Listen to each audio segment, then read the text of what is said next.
Today on Clear Your Clutter Inside and Out, we're talking about bullying. Have you ever been targeted by someone or a group because you're considered different? Do you see people who have greater physical or social power using it to their advantage? Are you the victim of bullying and not sure what you can do to stop it?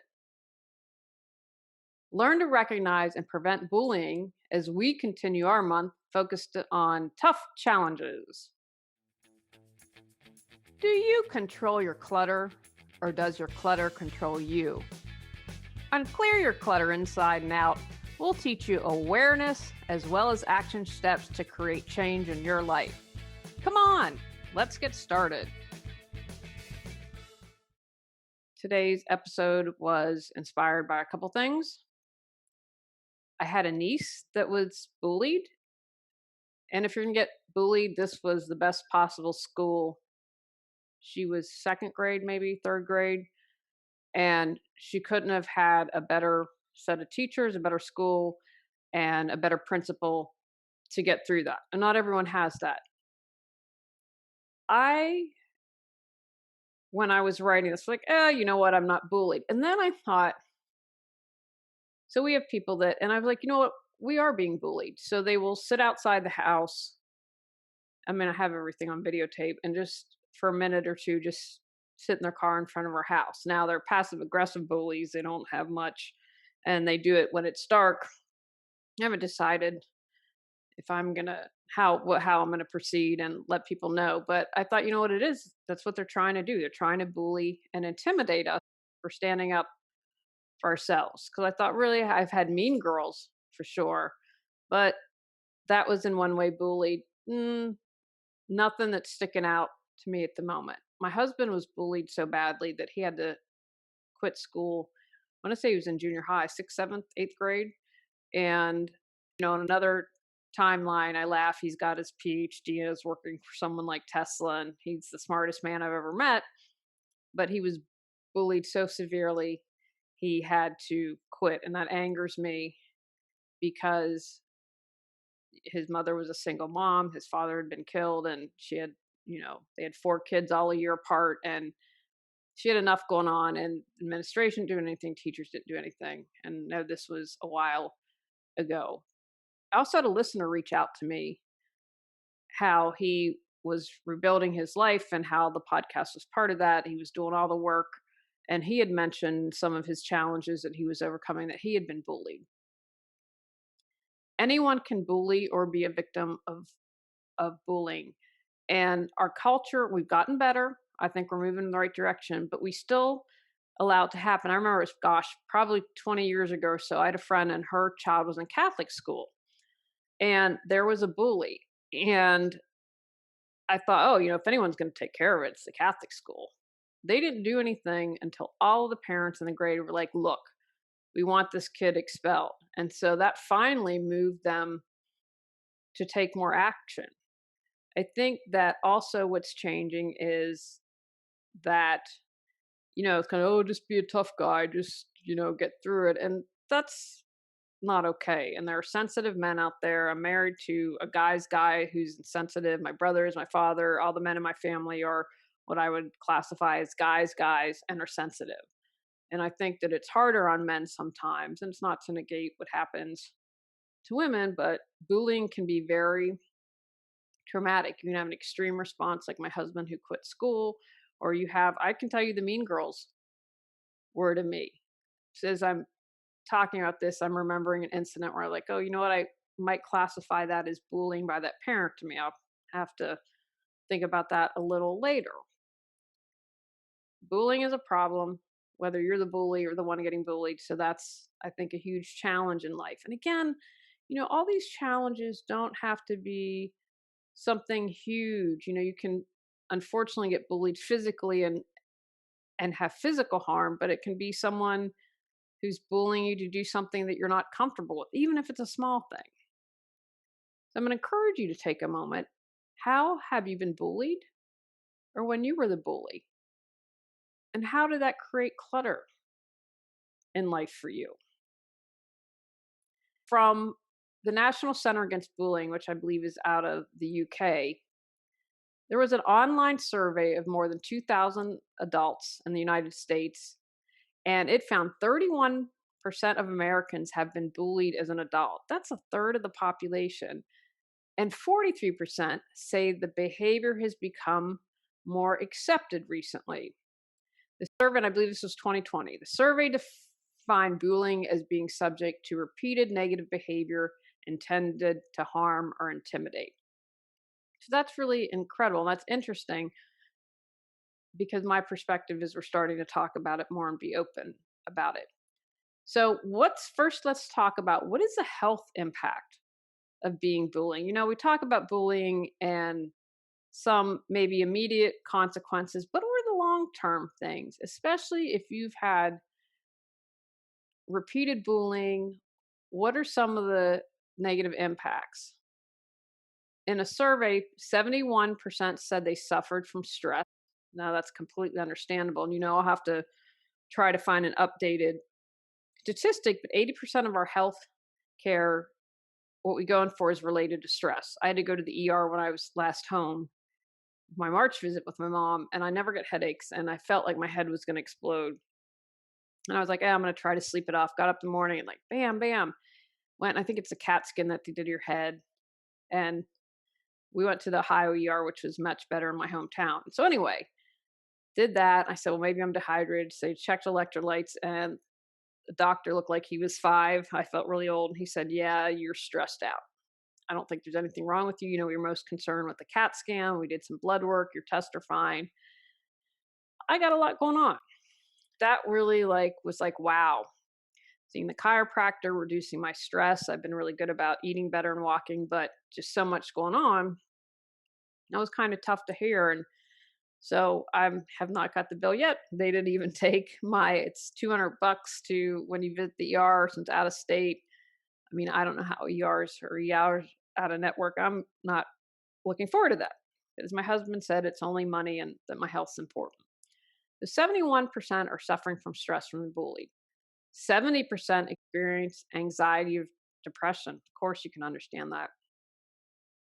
55% report a loss of confidence. 39% suffer from sleep loss. 26% have headaches, and 22% experience muscle tension or pain. 9% reported a mental breakdown. That's heartbreaking to me, but understandable. 17% noted an inability to function day to day, i.e., they'd call in sick frequently. I can completely understand that. I had, as I'm thinking about this, I had a boss that was kind of a bully. And it didn't end until I stood up to him and I complained to the CEO. This was the same one who said I was too sensitive and felt it was appropriate to share her psychological take on me. But that's for another day. I hated Sunday night. I would just feel tension in my body. I did not want to go into work. So that completely makes sense to me. Other health responses to emotional strain included gastrointestinal changes, nausea, elevated blood pressure, and cardiovascular issues. And I apologize. This survey was done by doctors at do.osteopathic.org. So that was where the survey was from. And the other thing that they found in the survey was that new findings saying that the impact on mental and physical health continues long into adulthood, often in the workplace, home, and educational settings. So bullying as a child is going to impact you as an adult, most likely. So I wanted to include first some signs for kids. So if you have a child in your life, doesn't mean you have to have a child. You can be a mentor to one. But here are some signs that they're being bullied. Changes in their sleep and eating patterns. They're crying a lot or angry a lot. Mood swings. They feel ill in the morning, probably because they don't want to go to school. They withdraw, or maybe they start stuttering or stammering. Or they might become aggressive and unreasonable. They won't talk about what's wrong. Maybe they start to take it out on their siblings and target one sibling. They might lose money or steal money. Some physical signs are unexplained bruises, cuts, and scratches. They come home with missing or damaged belongings or clothes. Come home hungry. Maybe they have a bully stealing their lunch money or their lunch. So, school signs, if your child's being bullied. Don't want to go to school, that's probably obvious.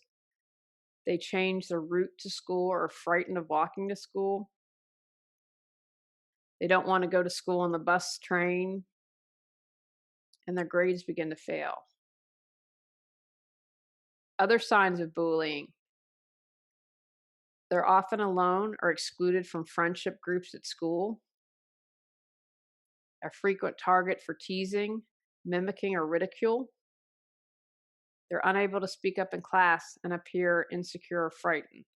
You have to remember, as kids, we don't have the tools we have as adults. We also have a limited perspective. I encourage you, it's the 20 years ago of all the parents saying, hey, this kid, it's not acceptable. The family's not doing anything about it. We want him out. And it took everyone coming together to make that happen.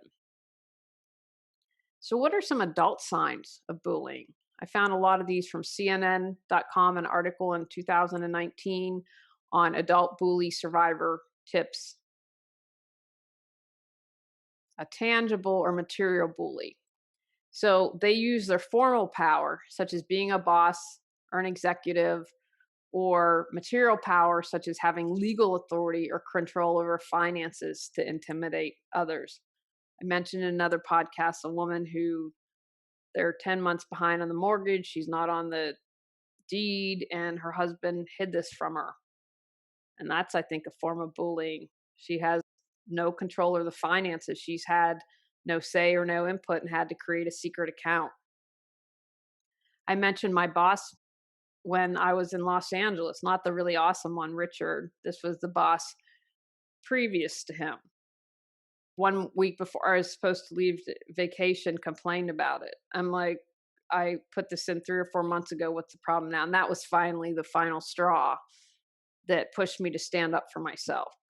So what I learned later was they had hired me to write grants, and he was a really good writer. I definitely learned things from him, but he said, well, I need a grant writer so I can go out as director of development and raise money. Well, that wasn't his thing. That wasn't his strong suit, and he didn't want to go out. So instead of going out to do his new job, he would spend his time correcting me, and he was a bully, now that I think about it.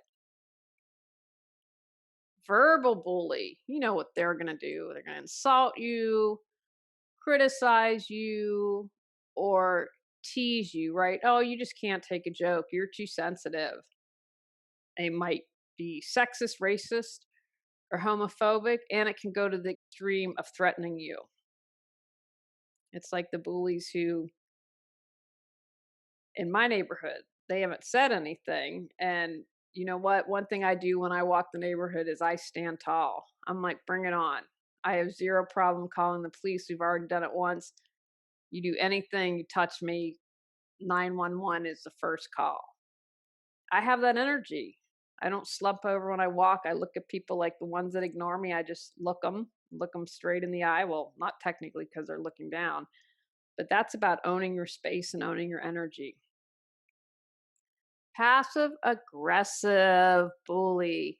They're like nicey nice, but they do a little and subtle. So that might be someone who gossips, or maybe they try to do it in a jokey manner or sarcastic, but it's at the expense of someone.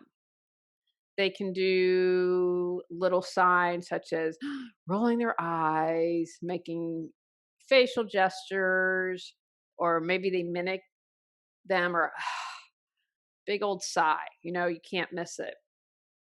And they also tend to socially or professionally isolate their prey. Think about maybe if you've been in a work situation, if there's someone that they've done that to.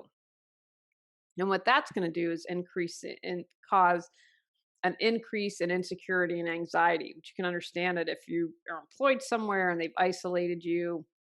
That's not fun.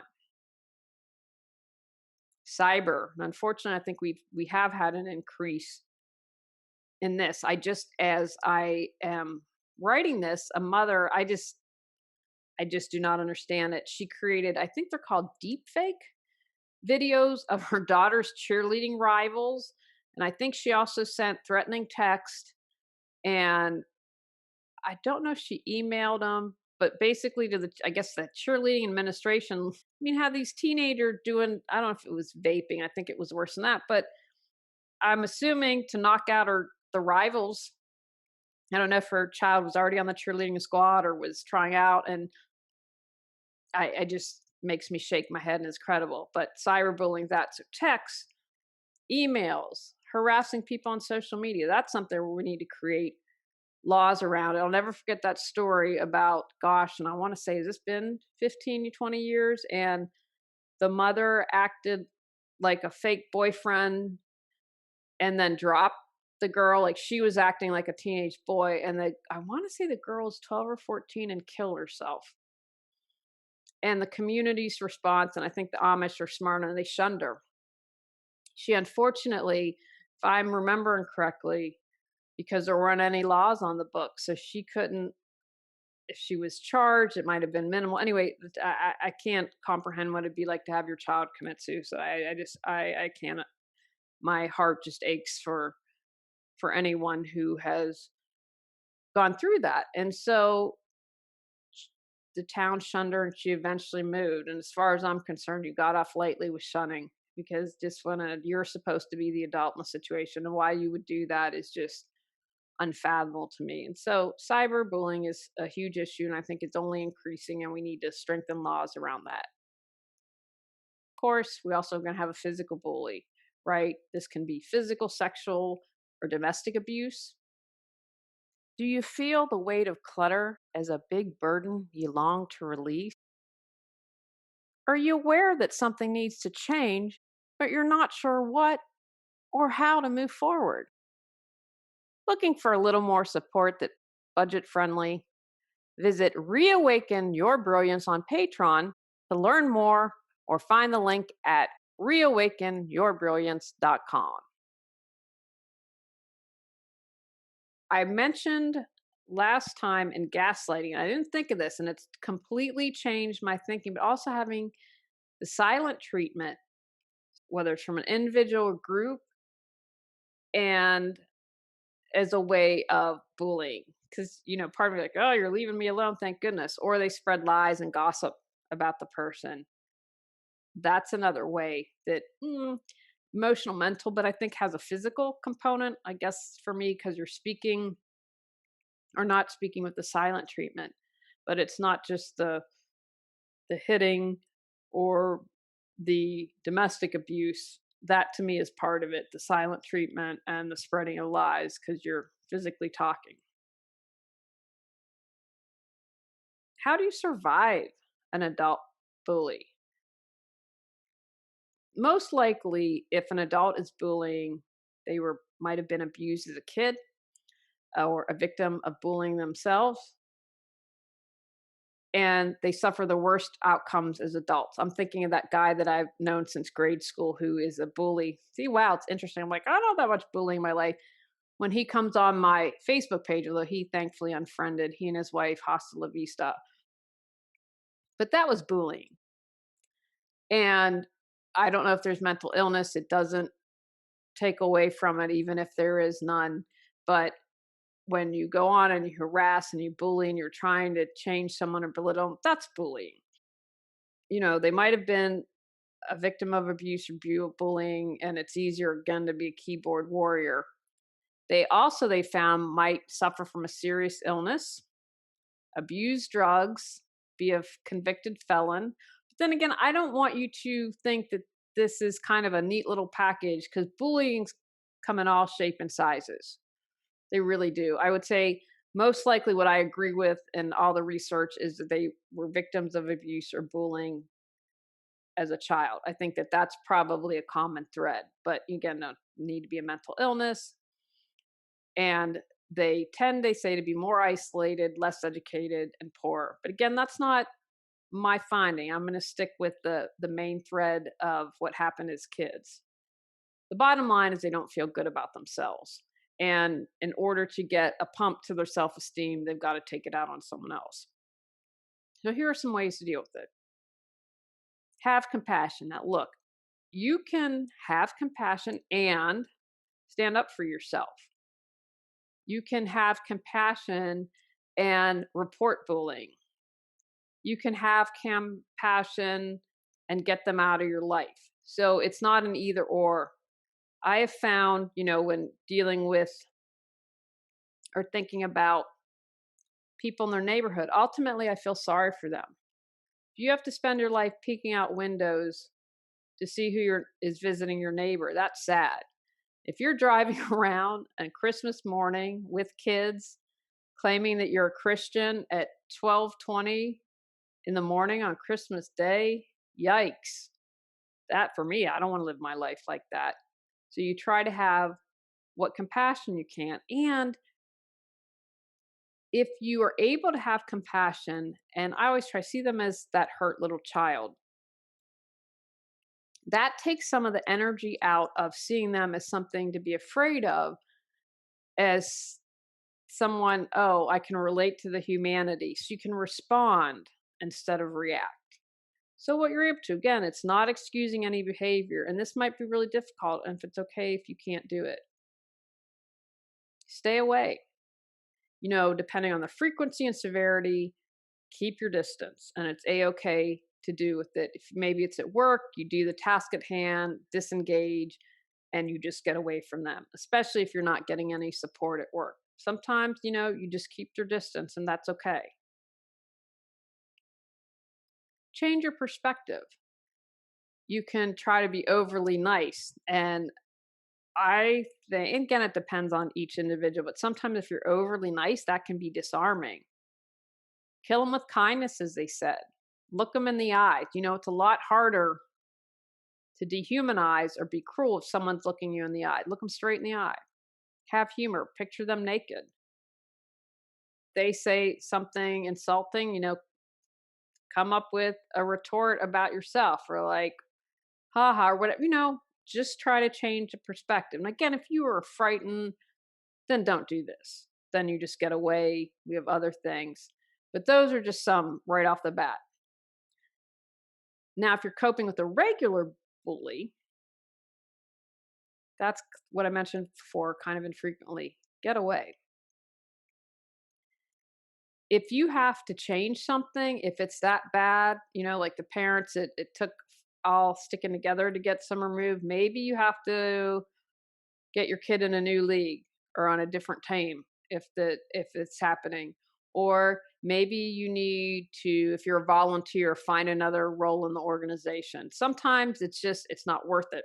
Just if you have to change, do that. Just completely remove them from their life. Document every single thing. Now, if you are being bullied at work, I would talk to HR, see if there's an anti-harassment policy or whatever you have going on, and document, write down what happened. If you can quote, if there are witnesses, ask them to document what they saw or heard, time, location, any circumstances that led to behavior. If you have emails, texts, voice messages, anything that can help your case. And then create a timeline. That's what I did for court. You start with date, blah, blah, blah, blah, blah. Include as much as possible. Now, I would say you can take pictures, if you can do a video or audio. Now, people will say you can be sued for that, which I think some things are redonkulous, and that's one of them. So if there's any way that you can record anything, but be aware of the laws. I mean, if you're documenting and people aren't responding, then I would say by all means record. Because if that's the only way you're going to get change, then if you have to threaten with, you know what, I didn't do anything, so I was in fear of my life and no one's believing me, so I'm going to tape it. And this isn't just for work. If this is happening in your life, documented everything with solar. I documented all the hypocrisy. I'm documenting now. I got your name, your number, license plate. And the crazy thing is I don't even know some of these people. It doesn't just have to be a work situation, but definitely document. Crowdsource. Band together because there's strength in numbers. Took everyone in the class to get the bully to be kicked out of Catholic school. If other people are victims of bullying, they can help you document the abuse, they can share their experiences and band together. Like maybe it's you have or in a condo and someone who's awful, or it's a neighborhood thing, and finally people will wake up, or maybe it's management in your company. My husband talked about a guy, and finally he left. They had an early retirement program, and he constantly bullied people. And they never did anything. Their HR is kind of jacked up. They had someone who slept in the car multiple times at work. They fired him and he sued and won because they didn't document it. So that's why I'm talking about documents. But if you band together at work, then you can make change. Look at the Catholic Church and the abuse and all that happens because multiple people came together and said, enough. We have to do something about that. I've read in my research that adult bullies often view being ignored as a sign of weakness, and it encourages them to keep going. So don't be afraid to speak out. You band together and report that the bullying's going on. Make a choice to not feel like a victim. Now, that's not endorsing bullying or saying it's okay. It's about your perspective, your frame of mind, because if you see yourself as a victim, you tend to sit still and not move forward and not take action.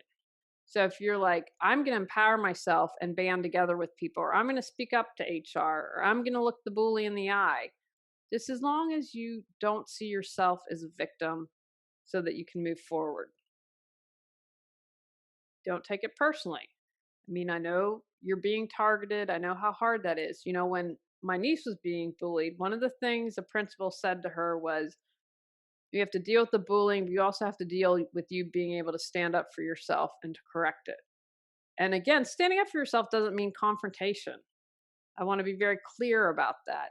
One of the things, you don't take it personally because this person has issues. And what I do is, I don't believe in getting physical, but what I do is match the energy.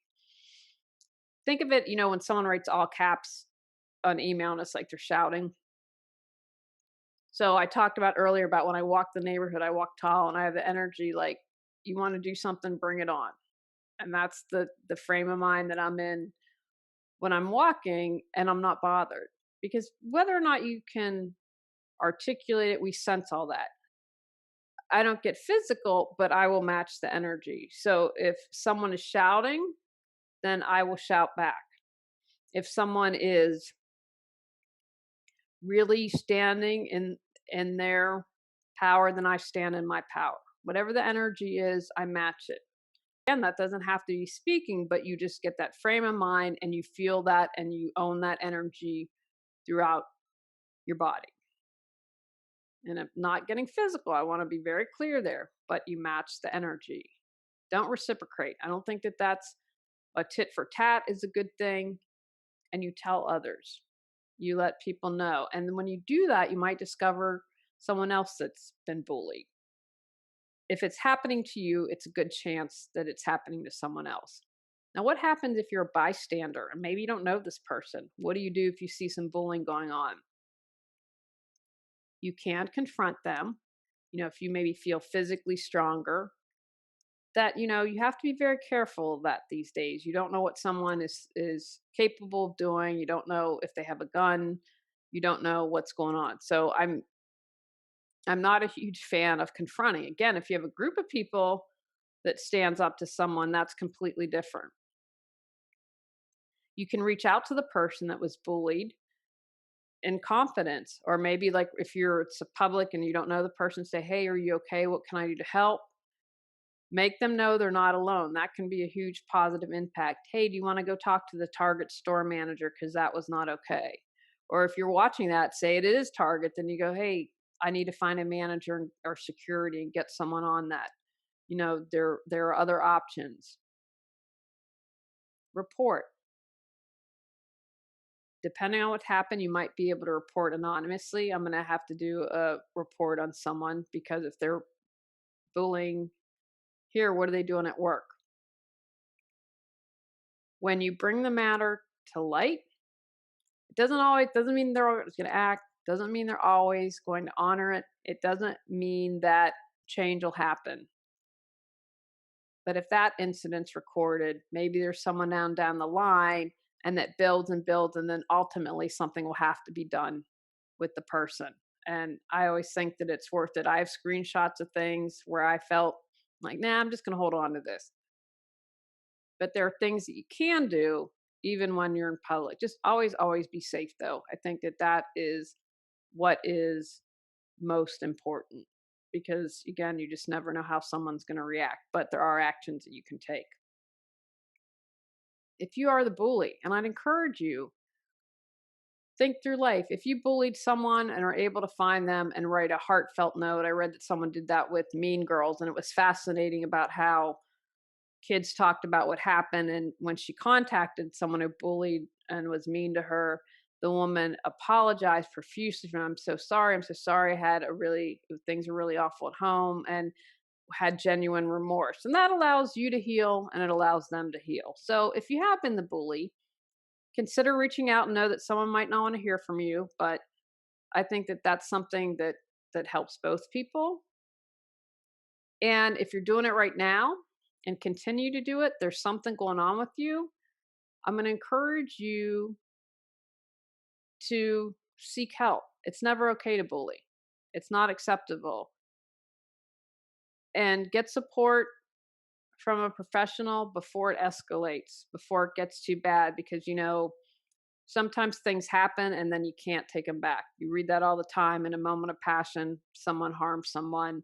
And if your feelings escalate and just get out of control, if you are the bully, seek help, because there's some stuff going on. And know that even if you are a bully, you can change. You can let that go. You can find ways to heal. You can find ways to move forward and joy in life, and that don't involve harming another. Take actions from today's podcast. Recognize the signs of bullying in children. Be aware of the types of bullies. Pay attention to any physical, emotional, or mental health fallout you may have as a result. Be aware of where you might be bullying someone. Formulate a plan for when you're being harassed.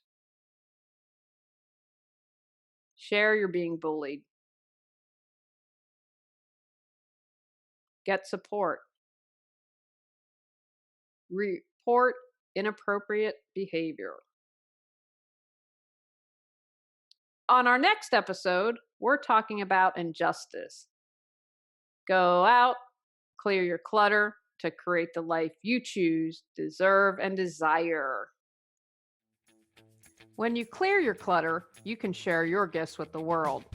Sign up for our free newsletter at reawakenyourbrilliance.com. If you've enjoyed Clear Your Clutter Inside and Out, please rate, review, and share us.